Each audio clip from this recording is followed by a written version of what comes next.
I think it's really important that last night I prefaced the talk. I'm very embarrassed by my country, and I'm not here to get Greenland, and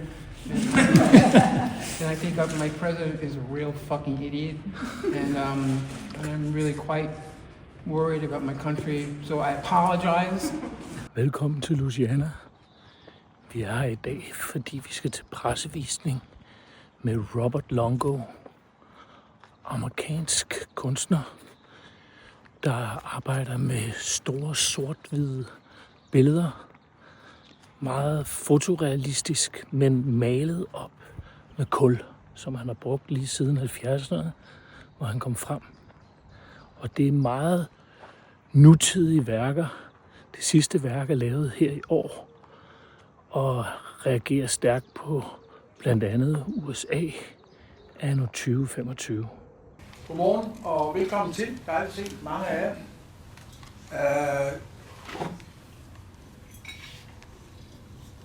Det har været sjovt at lave den her udstilling sammen med Lungo. Udstillingen har i en anden skikkelse været i Albertina-museet i Wien.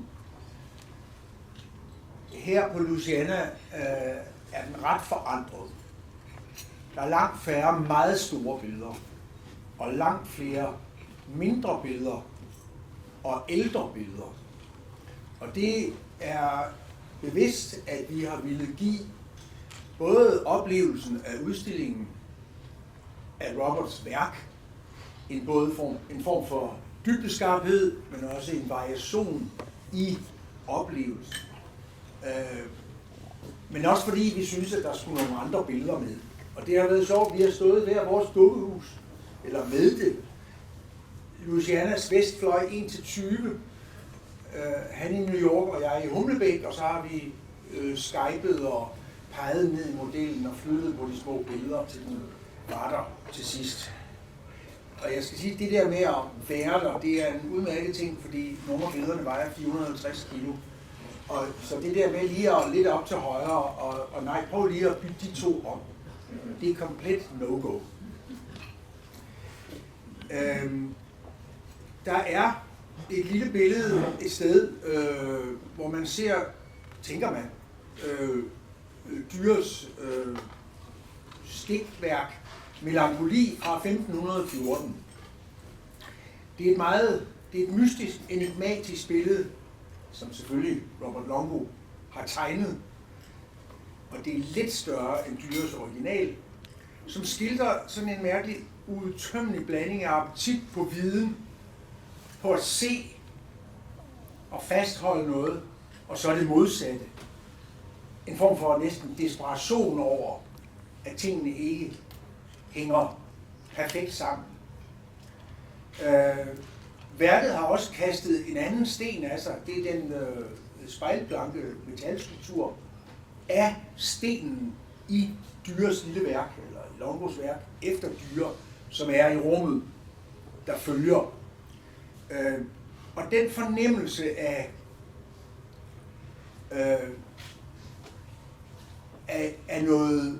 noget enigmatisk, og så samtidig en form for desperation, synes jeg, man finder hele udstillingen igennem. En appetit på billeder, og en underlig fornemmelse af billedernes, også deres umulighed. On the cover of the Louisiana Revue, you find this picture, End of Empire. Or when you call it End of Empire, What this was this gigantic flag that they had at a football game. So it goes back to this idea that in America, sports is like Rome had gladiators to keep the population in a constant state of war. In America, we have sports to keep us in a constant state of war. America is basically a country that's really a sports team. So when I saw that image, when they had these soldiers wrapping up, they always have soldiers with the national anthem at these football games. It's always this military thing, and they'll have jets fly overhead, during the national anthem and all that. So anyway, I thought it quite profound that they would kind of wrapping this up where it looks so much like the end of something to me. So I do think that America is an empire that's reached its kind of end now, so there's a new world order for sure. So There's also a very predominant darkness Yeah. above, and I'm pretty sure that you would have manipulated that somehow. oh yeah, there was a whole stadium in the background.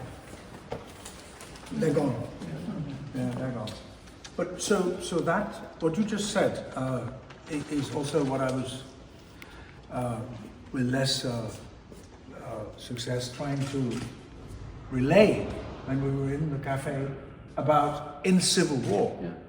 which is a seminal, for you, a seminal picture of America. And maybe you could put a few words to that interesting, different category of work. What's interesting is that historically, combines occupy about 6 years worth of work that existed. So that's why there's only one piece here, because it's almost like proportionally time-wise. So the combines are an attempt to like force images together rather than having single pictures. And so this is what this is what happened in America after the American Civil War. Young men, so many young men in America were forced to fight this war, and they developed this camaraderie. And then baseball happened, and what happens in sports, people had developed this artificial camaraderie like people in the army have. So I thought, again, this idea of America as a sports team, there's enough baseball bats for 2 teams in here. So, and the idea that America was divided in half during the American Civil War, America is like 2 different countries right now. So actually, yeah, it's like the East Coast and the West Coast, and the middle is, we like to call it dumb fuckistan. No, but anyway. But anyway, They voted for Trump. yeah, a lot of them. Yeah. The South did too, a lot. So anyway, so that piece kind of like represents that idea of the sports team in America. Billederne er jo magtfulde ting. Det er et magtfuldt sprog, som Lungo har undersøgt i årtier nu. Helt tilbage, da han som helt ung kunstner var med i 1977 på den udstilling, der hed Pictures. Det kan vi så synes, det er så en forholdsvis safe titel.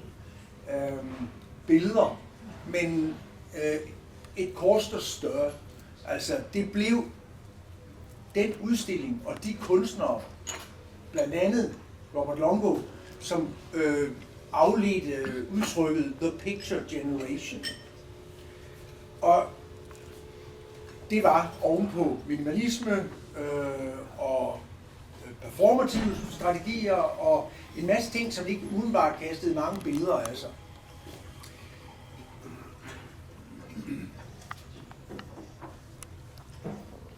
Man kan sige, at de billeder, som massemedierne dengang som i dag sprøjter i hovedet på os, optog denne gruppe af kunstnere, hvor til for eksempel også Richard Prince hører, med både ubehag og fascination. Og det var simpelthen et ønske, eller en, kan man sige, drevet af et ønske om en større grad af virkelighed.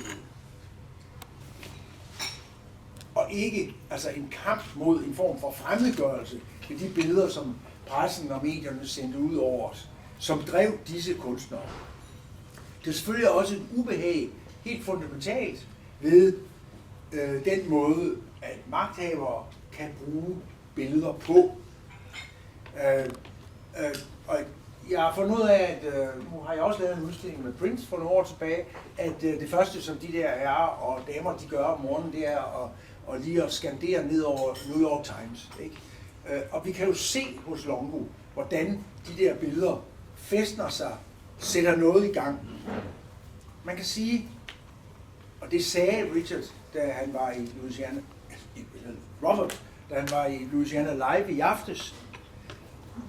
Det sker. Altså, man sidder og kigger i avisen og fatter ikke, at billeder, som man troede hørte historien til, genopstår. Indsætter sig på ny i historien.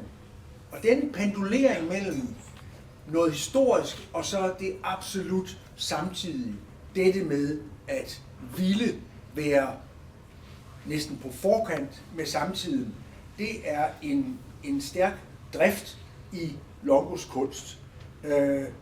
Og man kan sige, det ligger ikke så langt fra en af hans store helte, nemlig den spanske maler Goya, som er berømt for netop i forbindelse med katastroferne og rædslernes billeder fra de franske korstog i Spanien, og sige, esto es malo, ikke? Altså, dette er ondt.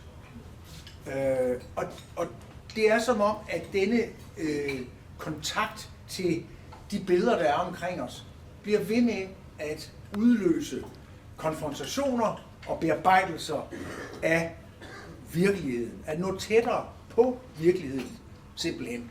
Og på den måde er tråden fra 70'erne intakt, selvom billederne ofte er blevet større. Derfor skal billederne som dengang også bearbejdes. Det gælder fortsat, at det er ham, der udvælger dem. Det er ham, der manipulerer dem. Og så bliver de siden eksekveret. I dag foregår det på basis af noget af værker, som altså billeder, han ser på en telefon, eller på computeren, eller i avisen. Så kommer de ind i en computer, og så bliver de bearbejdet.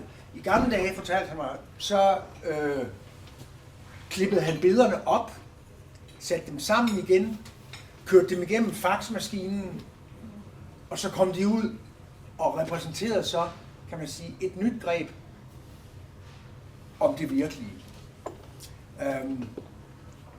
Og det er klart, at i den her proces med billederne, der er det vigtigt at forstå, at det er Lungo, der så at sige sætter sig på billedet, holder på det, og så har han et studio på en 3-4 mand, som, det vil sige unge mænd og kvinder, som når billedet er eksekveret af ham og sat og blæst op på væggen, så går de i gang med at konturere og tegne sammen med ham. Og der kan man måske nok, jeg tænker som dansker, når man går rundt og ser på volumenerne i nogle af de billeder, så har man en fornemmelse af det der eksekvering i USA, det uværligt løber ud i noget, der er kæmpestort. Der er sådan noget Hollywood-apparat i det på den måde, som man meget sjældent ser i dansk og europæisk sammenhæng. We could go in here because there's a Copenhagen reference as well. This is not the first or not the only picture that you did with bullet holes. You also did work that relayed on imagery from Charlie Hebdo in Paris.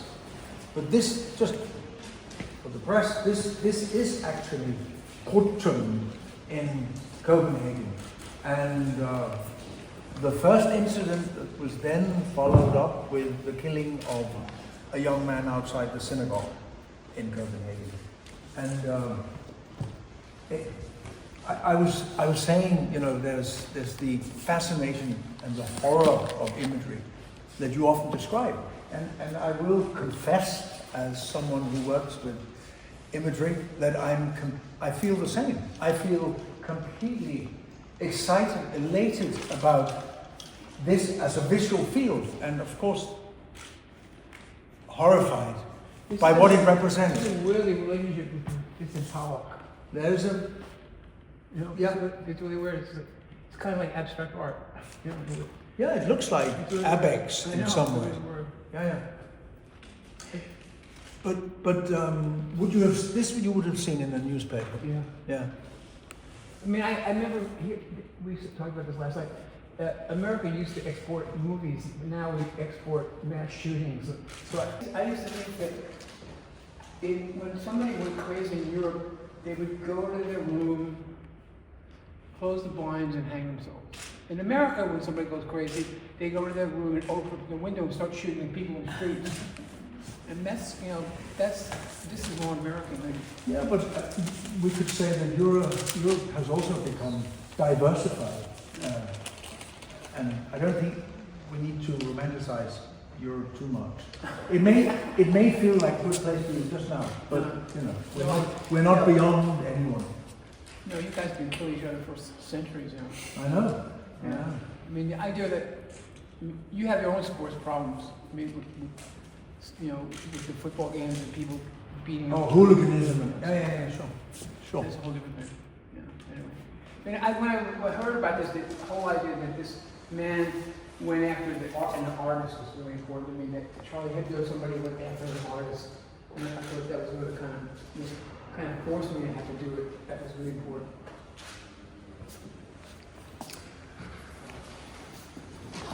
It's a very solemn room.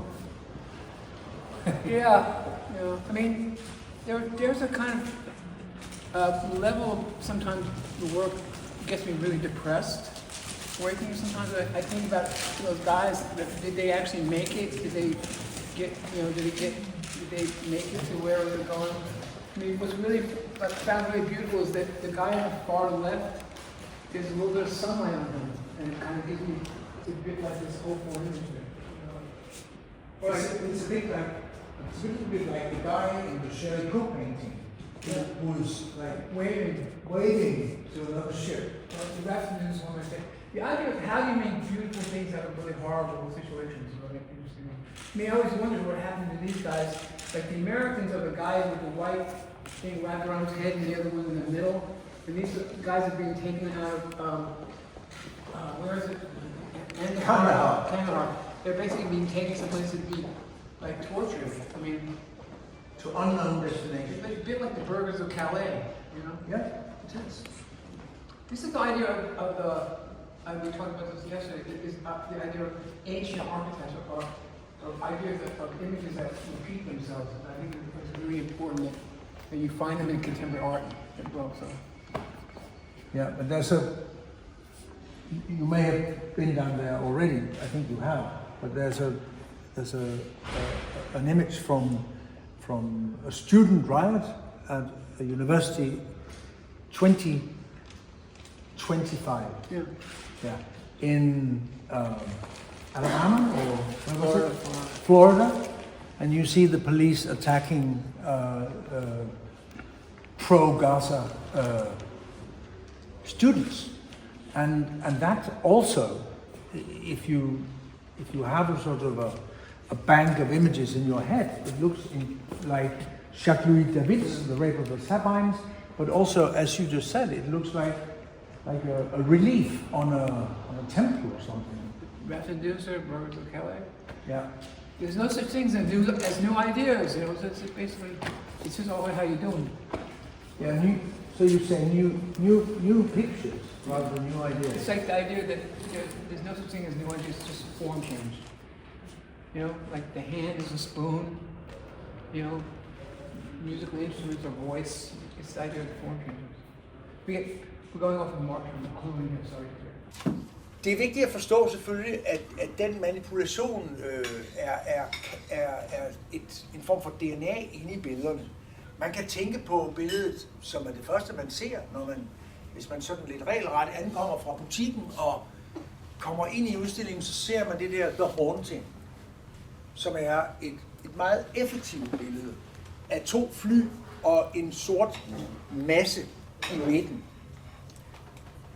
Man anerkender straks, at det må være noget med 9/11. Men man kan også godt se, at de 2 billeder samtidig eksistens i billedrummet eller på fladen også er en manipulation. Hvis man, som jeg, har det lidt ubehageligt med det dybe vand, så vil man også opleve næsten en rumlen i maven eller en svimmelhed foran billedet af de der bådflygtninge på toppen af af havet. Her har Robert lagt 1 meter ind for neden i forhold til det oprindelige billede, og det er den slags, der selvfølgelig gør, at billederne skifter karakter, og at de virker på os i øjnene, og fysisk også. Så jeg vil sige, før man tænker reklameindustri og sådan noget, så skal man faktisk, den reklameindustri, som hans generation af kunstnere tog fat på en anden måde, end den fascination, som popkunstnerne havde, så skal man længere ned, hvor man kan sige, at det arketypiske i billedkulturen opnår kontakt med det samtidige. Vi får lige præcis så meget noget, vi kender, vi synes at have set før, til at vi indfanges af værkerne.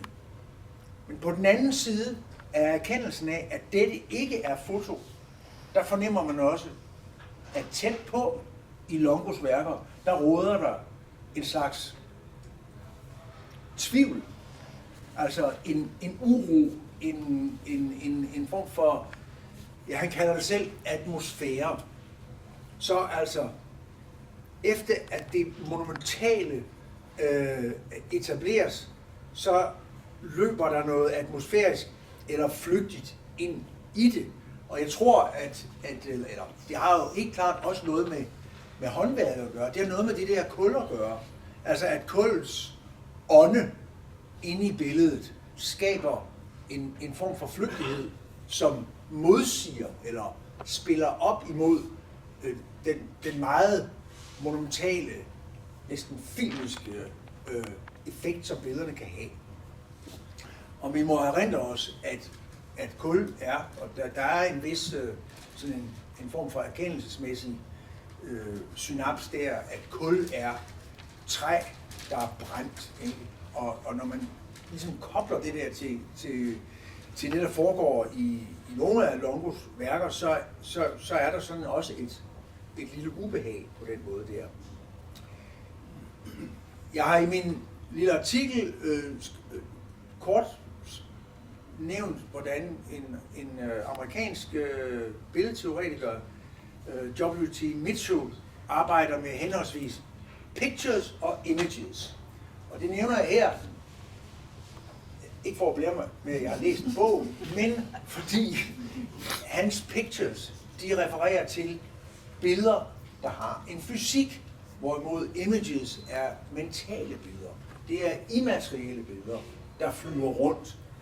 Og noget af forsøget på at forankre og virkeliggøre ting, det er også at gøre dem fysisk.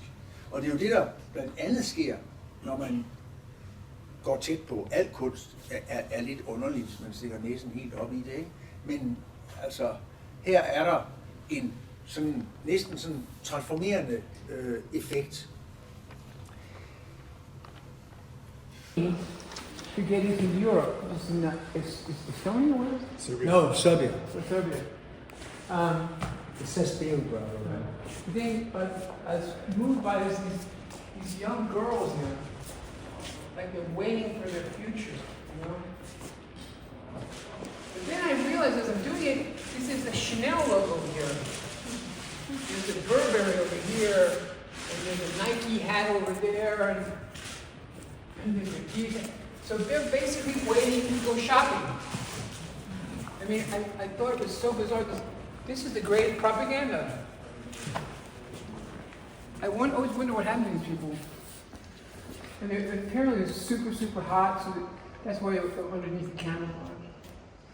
Again, this is like the idea of doing this kind of image over a period of time. I had to change their faces a little bit because I felt like I didn't want to steal their soul so much. But at the same time, I was thinking that, you know, who's her mother or father, you know? You get kind of emotionally involved in stuff. Sometimes it has an emotional toll on you. And thinking about how long it takes, could be hundreds of hours This one for you to do it. You have a lot of time also questioning, you know, yourself whether what to represent and not to represent. Well, this is a big. The idea to choose an image to make requires a commitment to the image. To say, I'm going to take a chunk of my life to make that image. That's a really big part. So the idea of, I make lots of studies to make sure because they're highly labor intensive. They're also on paper that's mounted to aluminum. And one of these, like this thing just by itself it costs like $6,000 just to draw on it. So I have to really make sure I really want to make it, you know. Yeah. the difference between this and painting is that I work from light to dark, rather traditional painting. But the other thing is I don't have to deal with paint drying. It still takes a really long time because it's layers and layers and layers of charcoal to get different kind of tones. And there are different colors, charcoals, and they're black, medium black. You can kind of see it though. Sometimes there's warmer blacks and cooler blacks. Things come forward, go back. Okay. So very many places, whether they are holes made by bullets, or whether they are the mount of a gun, or whether they are the eyes of someone, there are these black holes in your work. Are you conscious about them, or are they merely the result of rendering something? But so the last thing is done in the guns and in the drawings of like tigers. And the last thing we do is actually the black holes. So the problem is that you immediately, when you look at these things, you immediately go to the hole. Like when you look at a face, you immediately go to the eyes. So to actually make these things, I had to get rid of it. I couldn't do I had to be able to look at the whole picture, you know? And then the black holes were the last thing I did. But they're also, the black holes are impenetrable. They're also the blackest black. Yeah. If you look really close, you can actually almost see the crustiness of the black in it. You know, it's like it's like the charcoal is. I grind the charcoal into powder so I can actually put it on with a paintbrush. But this is actually stick. We're just like we just grind it with a paper. Yeah. I was talking about this last night. I don't think I don't like people calling these things photorealistic. I think they're hyper-real because I think in their subtlety, they're more real than real. What I'm doing is I'm creating an atmosphere of an image, not painting an image. So there's an atmosphere here that's different than painting, which is one of the reasons why I don't paint. I mean, they are paintings, but they're paintings done with charcoal. Sure. And there's a fugitive element to it. Yeah. We placed Pollock and this tank battle together, but I was also reminded of some kind of post-war European graphic art, you know, like really kind of texturous, non-representational German post-war graphics. But it is what it is. It's also seen from the skies. It's from a drone.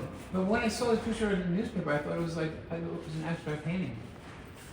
And then I looked really closely and I saw these little tanks and stuff. I thought it was an abstract painting. Like a Twomley or something, you know, it's really weird. Yeah. What's also interesting is like, the thing with drawing the piles is like, there's a big difference between a snap of a picture versus a brushstroke. Here, I had to like follow the trail of like, so interesting, it became like forensic. So I had to actually make this almost the way that he made the painting. So it's white paper, so all the white is the white of the paper. And so what we did is we made the whole thing gray first. So the background was toned gray. And then the next thing we did was just the black. And then we just slowly built it up. But the idea is that there's these trails, you know, where you can feel Pollock's gestures, you know, how we do the paint. Here you actually feel where the tanks went. You can actually see how the battle happened. Like how this guy came over here and blew up this guy here, and then he drove over there. And, you know, there's a similarity between both these things. This idea of like, you know, seeing expression it's the same thing, really. But is there never a moment, like 120 hours into this piece, where you think, what's the point of Many times I go, what the fuck am I doing here? It's really fucking stupid. What am I doing? It's like, ridiculous. It took fucking ever. It's like there was a point where when it was just the black, it was really great. And I thought I should stop. And there were many times with the drawings where I want to stop them unfinished because it looks so great, but it looks so arty. It's like half finishing it or something like that. It just I can't do that. There are things. A lot of artists, as they get older, they get looser. I've gone the other way. I've gotten tighter. I don't know why. I think you're right. Film har også været et stort ting for Lungo. Den lille film, det lille filmværk, der hedder Sound Image of a Good Man fra 78, som er lige til højre, når man kommer ind. Og det er ikke fordi, vi skal stå og analysere billeder her.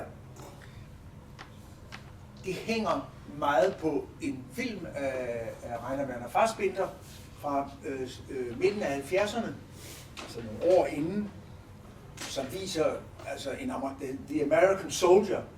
Og nede i U-Bahn, i slutscenen, der går filmen så ned i et meget sådan utroligt langt ned i tempo, og musikken bliver melodramatisk, og personen, den amerikanske soldat, hænger døende, ligesom i luften, men falder ikke rigtigt. Og den der dispensation fra filmens fremadskridende virkelighed, var jo et virkemiddel, som man eksperimenterede meget med. Og der er ingen tvivl om, at det påvirker Lungo, og vi kan se det i hans Men in the Cities, disse mennesker, hvor resonemanget omkring deres placering i billedrummet, deres figur, er sådan lidt uklar. At sætte farten ned og lade billedet hænge uafklaret i luften foran os, er noget, som han var optaget af fra starten. Det er en anden mand, der falder i den film med sin flotte slips og sin meget sådan chic hat. Det er jo øvrigt den franske arkitekt Bernard Sumé, ham der har arbejdet ude i La Défense, som man ser på billedet, og løven foran, det er New York Public Library. Og jeg vil mene, at det også på en måde er symptomatisk, at den der mand falder. Lungo er vokset op med alle de amerikanske film, John Wayne og alle heltene, og lige meget hvad der sker, så står John Wayne tilbage og ser calm and collected ud. Sådan er det ikke i Lungos liv og hans værker. Mænd falder, ligesom man kan sige, at år senere, at i Princess Marlborough Man-billeder, de falder også. De står ikke som det, de skulle stå som i reklamens billeder. Og det viser, at vi også er i en periode, hvor kunstverdenen begynder at ændre sig. Det kritiske i billedbearbejdningen, feminismens indtog, begynder at spille ind her. Og det er jo meget, meget oplagt, at Lungo, ligesom mange kunstnere før ham, for eksempel Albert Dürer, har et godt øjeblik til teknologiske frembringelser og forskellige billedkategorier. Ikke? Vi kan se droneskud, røntgenbilleder, infrarødt lys og brug af film, der styres i tid. Men det er meget vigtigt, at det er jo ikke fordi, han er sådan en teknikolej. Det handler om, hvad de her teknikker de kan gøre for repræsentationen. Billedet af flygtninge, der står under et camouflagenet i Serbien, mener jeg bestyrker denne sådan helt overordnede ting mellem kunst og billeder i videre forstand. Det er nemlig interessant, der må være nogen af jer, der ikke ved det, at camouflagenettet, det er opfundet af britiske og franske kunstnere på regeringens opfordring. Eller, hvad skal man sige, de fik en opgave under 1. verdenskrig, fordi botanikere og kunstnere kan aflæse naturen og sammensætte sådan nogle mønstre. Så helt ned i profane ting handler det om billeder.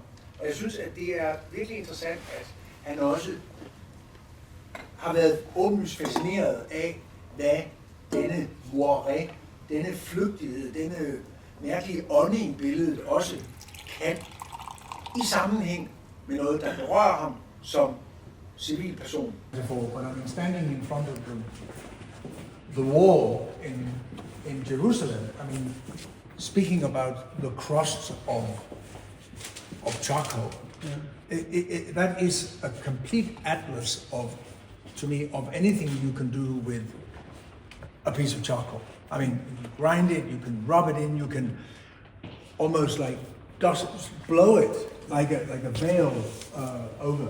And of course, you know, when we speak of the charcoal and the handling, it's not what it's about. But I do think that this is really a kind of an encyclopedia of what you can master really. That's like nebulous, like debris from some accident. Yeah, like a canopy. Yeah. But what's bizarre is this, I told you, the West Wall has hundreds of these horrible white plastic chairs. It took me forever to get rid of all the chairs. But then also, the women only get this part. Then the rest of it is for all the men, and then there's a little air conditioning room over here. And I thought this is so fucked up. It's like, why didn't everybody have the whole wall? Then it's the world.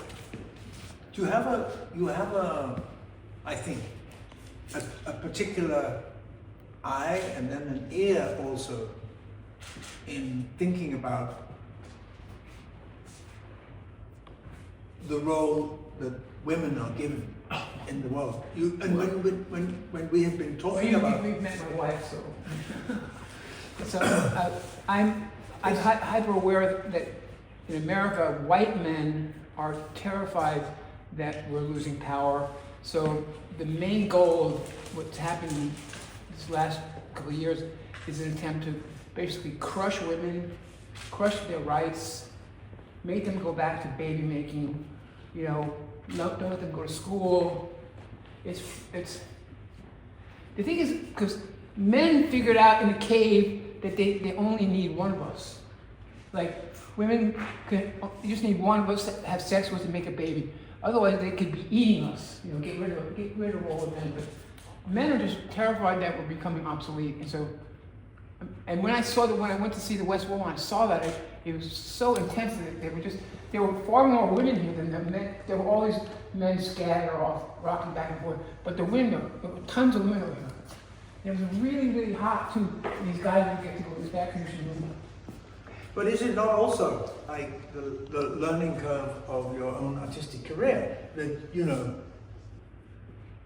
you arrived at a moment when artists, some were, you know, intimately close to you, would have said, shut the fuck up, Robert. You're wrong. I mean, that was... The women in my generation were They were tough. They were the better artists. Yeah. The better artists. Like Cindy Sherman, Barbara Kruger, Gretchen Bender, Jenny Holzer. They were, you know, if you imagine that art happening at the same time, Clementi and Kia and Kuki and Schnabel were happening, they were like razor blades and hammers compared to this decorative bullshit, you know? I mean, they were far more interesting, yeah. Yeah, so men were falling in some way, Yeah. and women took the stage.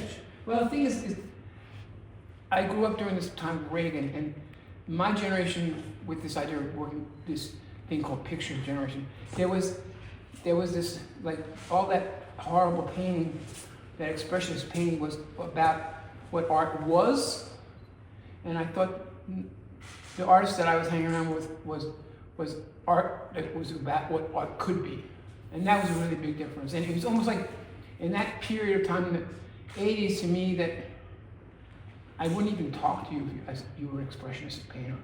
I mean, I've grown up a bit about it, but I still, you know, I just viewed that stuff as the enemy to me.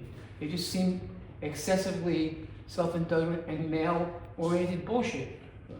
That's why you do them in charcoal, and you kind of kill them. You pin them down. Yeah. Like Pollard, who I'm sure was. He wanted to kill Picasso. Yeah, well, he wasn't a nice guy either. So that's one way of, you know. So We make anyway, it the easy. irony about all this is all this black charcoal, and I decided I want to do icebergs, and I go, how do I draw white with black? And this is really pretty funny. This drawing went through three different stages. The first stage of it was way too dark, and it looked like a mountain. Then I would erase it down, it way too light. So it was like three drawings that happened to make this one. So I went to a place called Fogo Island to see icebergs, and we saw this one as a movie. But what's amazing about this is it has basically global warming in it. As an iceberg melts, so this used to be in the water to here, but as it melts, it comes up. So this is a melting iceberg. I also think it looks like a crown. But no other reference to Greenland. What? No other reference to Greenland. No, this is more Casper David Friedrich. Yeah. Do you feel like you'd like to say something about the Freuds, the circle, or should we go to the last room? Well, Freud's important because Freud's and the waves happened around the same time. Freud is like the idea that here was this man living in Germany trying to understand deep, dark secrets of our mind while the Nazis outside were actually doing it. So I found that dichotomy quite profound. And they're based on photography. They're based on photographs that were taken by this guy, Thomas Engelmann, that were taken a few days before Freud had to leave Germany because the Nazis were taking over. And so the studies are ways of just figuring out if I can do them or not. And they're done on vellum and magic marker and charcoal. So they're this would take maybe a couple of weeks to do, where that took a couple of months to do. So all the charcoal drawings up here have studies that have been made for them all. I think it would be really good if you relate what you said with Paul down here yesterday, because these drawings happened at the same time as Robert did his first large picture of a wave. And you said something interesting about the connectivity of two. So I started doing the charcoal drawings happened because my work. I just finished doing a series of 366 drawings that were done in this kind of technique, where I taken the images every day out of newspapers and it was called Magellan. Anyway, I decided I want to make some big drawings, so I just taught my middle son to surf, and he left a bunch of surfing magazines in my studio.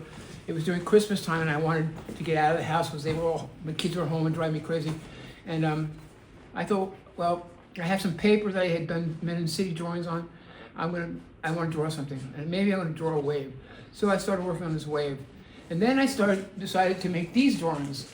And then I realized that Freud and waves had this really weird relationship, because a wave, the shape of a wave is dictated not by how windy and how the weather. It's dictated by what's deep underneath it, how quickly the ground comes up, so that the personality of a wave is created by what's deep underneath. And it started sounding like psychoanalysis to me, so I was doing the wave drawings while I was doing this at the same time. It was really weird because the waves are really kind of loose and chaotic, and these are very precise. But Freud was also onto water. Yeah. No, I read a bunch of Freud while I was doing it. And then I came upon the Civilization and Discontent, which I thought was really fucking great.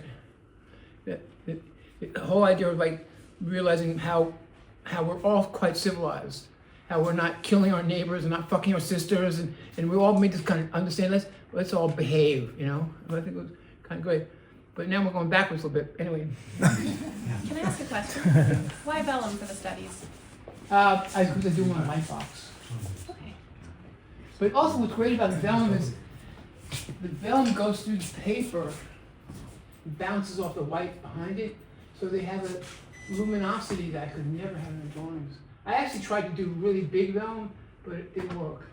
That's why I was curious, because I like the sheen that vellum Oh, has. vellum's fantastic. It's also, you can get these subtle grays and stuff like that in vellum that you could never get on paper.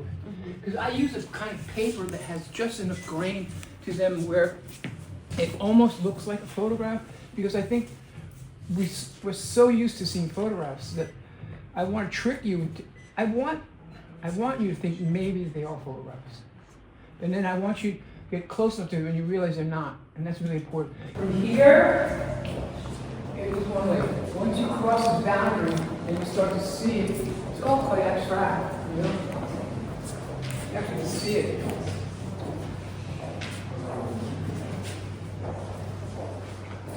So the last thing that happens is the erasing is the last thing that happens, but the very last thing that happens is the black, like these places up here and here.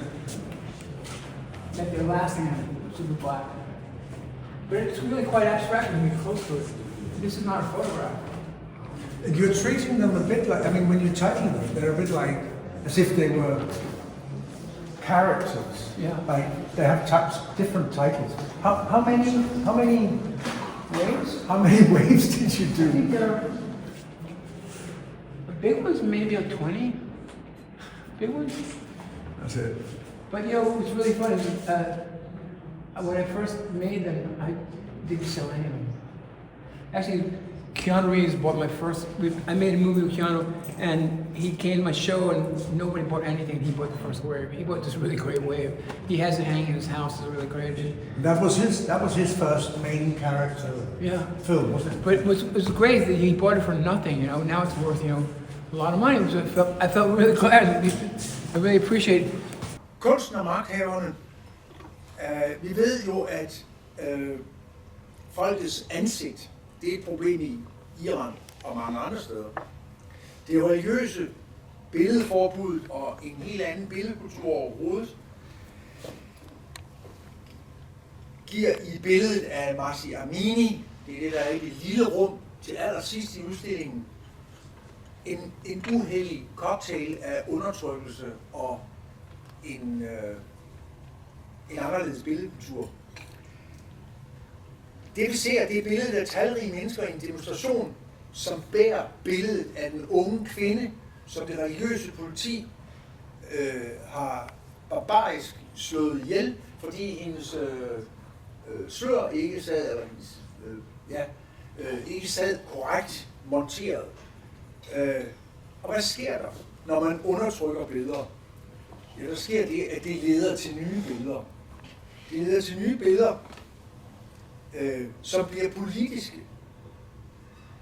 Og dermed opnår sådan et billede der, altså af den kvinde, det er en fotokopi, det bærer rundt på, man kan se, det er et meget, meget lavkvalitetsbillede. Men billedets magt, dets ikonicitet, bærer det igennem, og man ser en ældre kvindes hånd holde dette billede i sådan et menneskehav. Og det siger noget om også Lungos interesse for nogle helt fundamentale ting omkring billeddannelse. Fascination og ubehag, faktisk helt tilbage, som det startede i 70'erne. Og vi ser også, hvordan han blander, og jeg nævnte det, altså historiemaleriet har gamle billeder finder en plads i udstillingen, som når Lungo bytter rundt og tager de allerstørste lærreder, så at sige, der hvor konger og slagscener før var, der putter han samtidens billeder ind, det politiske, det som presser sig på her nu, det sker, og så i små bitte billeder, som cirka er på størrelse med sådan noget Times Magazine, der kan man så se Elvis, Jericho, Eisenstein og en stakkels slavegjort fod og hånd, der strækker sig over vandet i Tønders hajfyldte vande. Mellem det gamle og det samtidige er der konstant udvekslinger. Og som det allersidste, jeg vil sige, så er der taget et billede med af den kategori, der hedder Combine. Og det var en type billeder, som som Robert lavede efter Men in the Cities. De kombinerer forskellige materialer, men også forskellige billedkategorier. Altså, der er fysiske objekter, der er foto, der viser et slag fra den amerikanske borgerkrig, og der er sådan en kontur udenom af jern, der viser det nordamerikanske kontinent.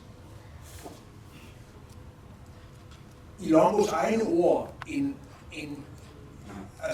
undersøgelse af, hvordan sport er en form for stadig opmarch, kamp. Jeg mener, at USA er ligesom et sportshold, der venter på at komme ud og vinde.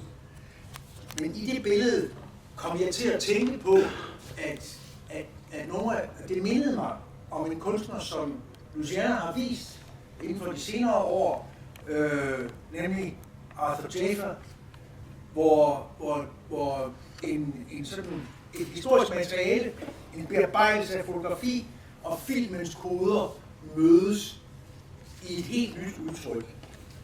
Og da jeg spurgte Robert i går, om der var en meget yngre kunstner i dag i USA, som han virkelig så op til, så var svaret Arthur Jafer. På den måde så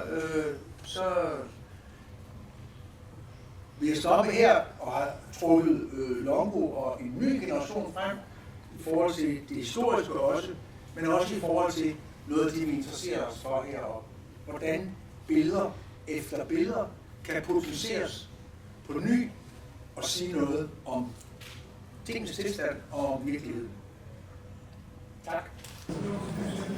I should say that Robert called me on the phone and said, I can't get to show this. Please, could we not take it into the show? It's funny, like, And I thought that was that's the difference between having a living artist in your project or working with artists who are no longer there. And it was important because look, this is happening, right? My art dealers were a bit concerned about showing this at an art fair. Yeah, it was Basel, Miami. Yeah. Because they would be afraid that I would get canceled because it's a pro-Palestinian protest. And I said, what? It pissed me off when they said that, and then I called you up and said, we gotta show it. So, I find this like entertaining in a weird way because the cops are just so stupid looking. You know, usually American police have received so much military equipment. When we left Iraq, the government gave a lot of that military equipment to the police forces. So the police forces in America are armed to the teeth. They just Robocops. No, I'm saying, but these cops have bicycle helmets on. They're like, wah, wah, wah. And then they have these stupid American flag tattoos on their arms and their legs. And this guy is just so helpless, he has to spray mace at people. He looks like he's spraying like bug spray or something. And everybody's taking pictures of it.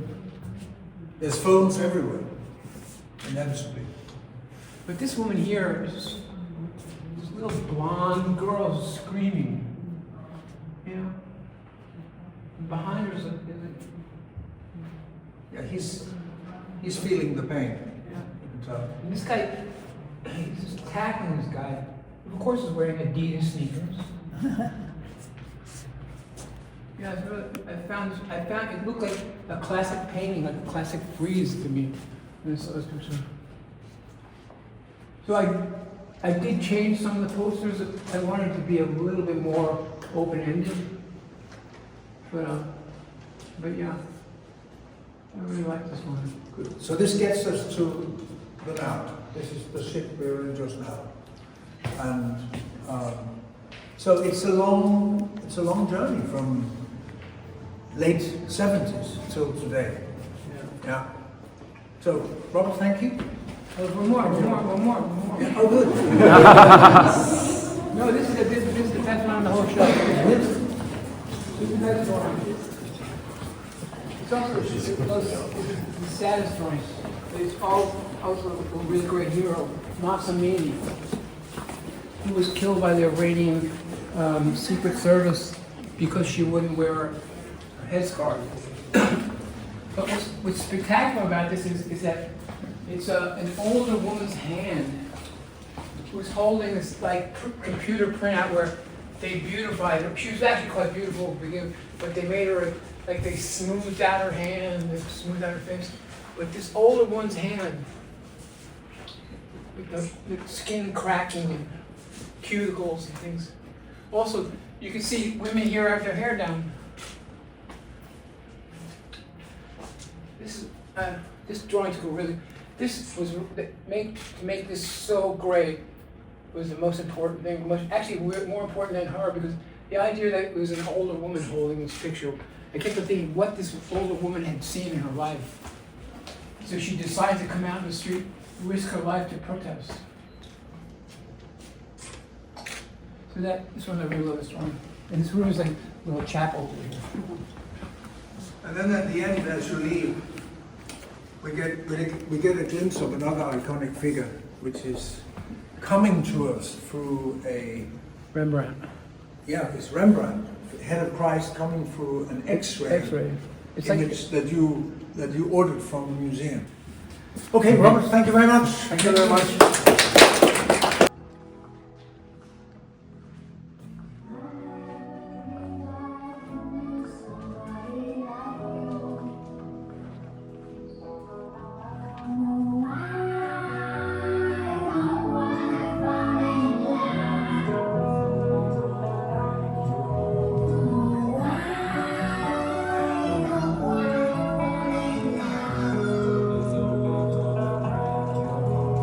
with you.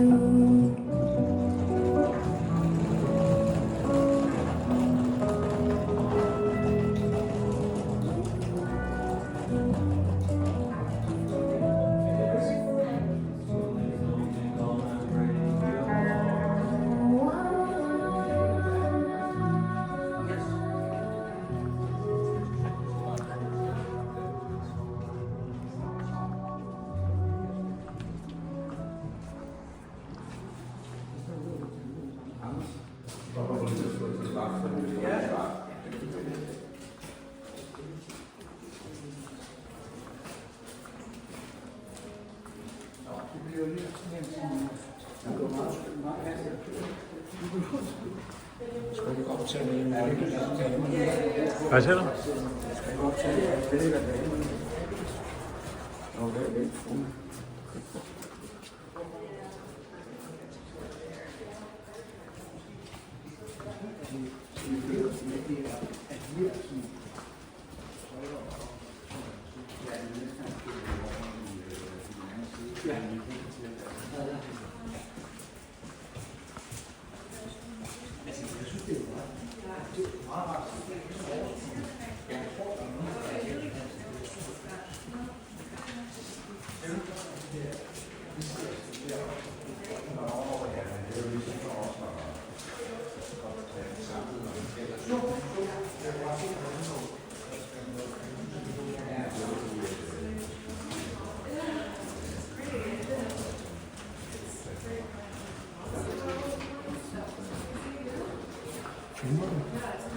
Ja.